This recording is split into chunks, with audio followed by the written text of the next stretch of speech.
Today I'm branding up some beehives with a brass branding iron.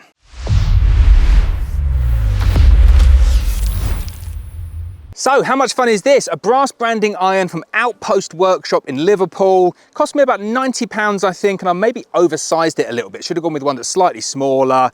Wooden handle, threaded rod, brass front. All you do, get the blowtorch on it, get it really, really hot and stick it into things.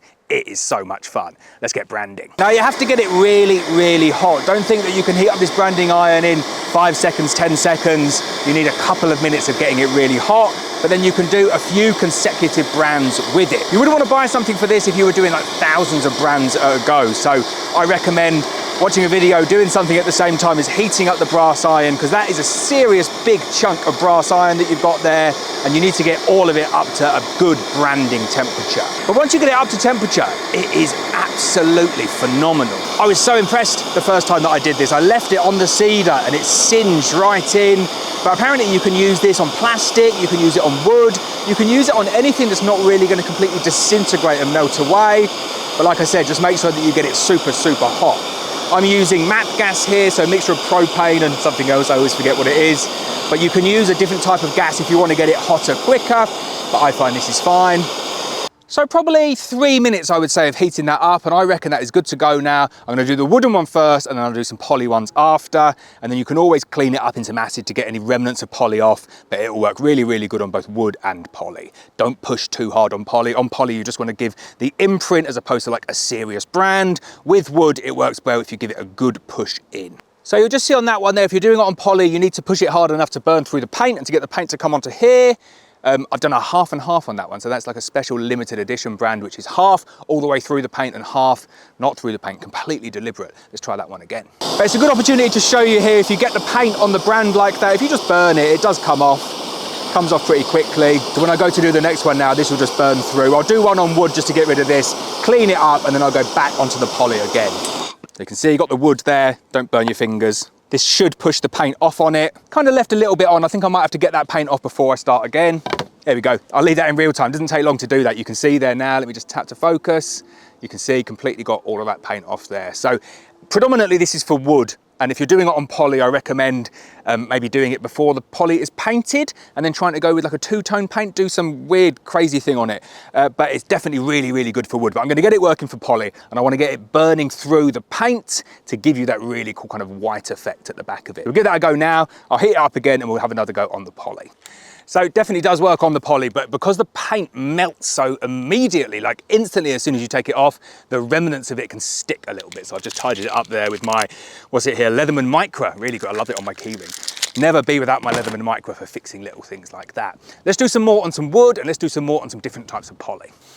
Now I've just touched that and it's really warm still, not burning warm, but that's been a couple of minutes and it's cooled down. But you can see if I just kind of focus in on that again there, it cleans up relatively well, even when you're using it on things like paint. So let me get myself back in focus. We'll heat it up and we'll go and burn some more things in the apiary.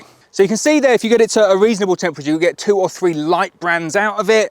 I think it's loads nicer if you heat it up till it's like glowing. It doesn't actually glow, you'll never get it that hot so it's glowing, but so it is really, really super hot, and then just get one super long brand on it. I'm just gonna show you something quite cool now, because I didn't know this before I did it, and I did it by mistake, and I think this gives a really nice effect. So if you're doing this before you're building your boxes, if you put it down vertically on a surface like that and just leave it there, the weight of these, because they're so heavy, it will really like singe it in, and it means you don't have to stand there holding it, and you get a really cool like super burnt effect. So I'll show you that now on a horizontal piece of cedar and leaving the brand in a vertical position. I'm just standing basically in front of a beehive there, and they're all doing, what's he doing, this weird guy, but they're not stinging me, which is nice, even though it is miserable here today. I don't know if you can see it on there, it is actually raining, and luckily a lot of my camera equipment is pretty good in the rain. It's supposed to be weather sealed, but I don't think it is fully weather sealed. But the lenses are good, the camera's good. I can't stop because of the drizzle, because it means that I'll just never ever get anything done. I've got loads and loads and loads of videos to film today. So I'm gonna get this one nice and hot. I'll do a vertical stamp on the cedar, and then I'm gonna go and stamp some of the wooden painted hives and some of the other painted Lyson poly hives that I did myself, because I think they're gonna come out really good. Good fun though, isn't it? Love it. Branding up equipment with fire and brands is pretty cool. So you would have probably seen like a little bit of smoke going out there. The difficult bit actually putting it down like that is getting it down in one impression as opposed to kind of putting it and moving it a little bit. If you move it, obviously messes it up. Might have moved that one. Might have to do that one again, but I'll give it like 10, 15, 20 seconds, something like that. You can see it's still smoking now, so it's still imprinting, and then you get the very best imprint if you leave it like this. So like I said, if you're doing it before you build your hives, that's what I would recommend, and leave it on there for a little bit, and you get a beautiful imprint on there. So I've got a couple of different iterations there. You can see that one there, maybe a little bit too far, but it gives a really nice kind of cool glowing effect. And then that one there probably left for about 10 seconds. I think that there is the sweet spot, really well burnt into the cedar. Not quite as blurry as the one that I left too much like that. And then if you just go for kind of like a medium one, 2 or 3 seconds, that is what you'll get, which is really nice and crisp. But I don't know, it doesn't look like a brand to me. It doesn't give that same glowing effect that you get when you really start to burn the wood.